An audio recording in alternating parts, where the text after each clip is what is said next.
வந்து ஒரு போன மாசம் 25ஆம் தேதி டி நகர் டிசி ஏசி இன்ஸ்பெக்டர் கூப்பிட்டாங்க. கூப்பிட்டு ஒரு லெட்டர் ஒன்று காமிச்சாங்க. என் உயிருக்கு ஆபத்து அப்படின்னு. உயிருக்கு ஆபத்துன்னு சொல்றது யாரு? போலீஸ். பாதுகாக்க வேண்டியது யாரு? போலீஸ். ஆனா நான் சாவுறேன்னு பயப்படல. அவங்க சொன்னாங்க, இது மாதிரி நீங்க வெளியே வராதீங்க அப்படின்னு சொன்னாங்க. நான் சொன்னேன், வண்டியில ஆயுதம் வச்சிருப்பேன் சார், வெட்டுவேன் எவன் வந்தாலும் அப்படின்னு சொன்னேன். ஏன்னா நான் தமிழன், தூத்துக்குடி தமிழன். வெட்டுவேன், எவன் வந்தாலும் வெட்டுவேன், பயப்பட மாட்டேன். சொல்லுவாங்க சொன்னாங்க, இல்ல இல்ல நீங்க வெளியே வராதீங்க அப்படின்னு சொன்னாங்க. ஏன் நான் இந்த இடத்துல சொல்றேன்னா, அத்தனை பேர் பேரையும் என் டைரியில எழுதி வச்சிருக்கேன். யார் யார் எனக்கு எதிர்ப்பு பண்றாங்களோ, யார் யார் என்ன கொலை பண்ண முயற்சி பண்ணாங்களோ, அத்தனை பேர் பேரை எழுதி வச்சிருக்கேன்.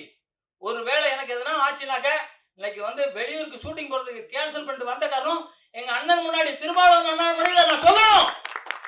ஒருவேளை ஆம்சாங் மாதிரி ஆயிடுச்சுன்னா போட்டு தள்ளிட்டாங்கன்னா அவ்வளவு ஈஸியா போட்டுற முடியாது. இந்த போட்டுட்டாங்கன்னா எல்லாம் அண்ணன் திருமாவளவன் டைரியில் எழுதி வச்சிருக்கேன், உங்களுக்காகவே ஒன்று பார்சல் பண்ணி வச்சிருக்கேன். எனக்கு ஒரு ஆபத்துனா நீங்க தான் பின்னாடி நீங்க பார்க்கணும். இந்த இடத்துல நான் சொல்றேன். எனக்கு வேற யாரும் இல்லை, நீங்க தான், எல்லாரும் நீங்க தான். என்னை வந்து சும்மா தொட்டுலாம் போயிட முடியாது. அப்படி தொட்டா அதுக்காக நிறைய பெரிய விலை கொடுக்கணும். ஒருத்தன் கூட வீட்டில் குடும்பத்தோட வாழ மாட்டான். அது பெரிய இது இருக்கணும். இப்போ வந்து இந்த படத்தை பற்றி பேச உணர்ச்சி வசப்பட்டேன்னு நினைக்கிறேன்.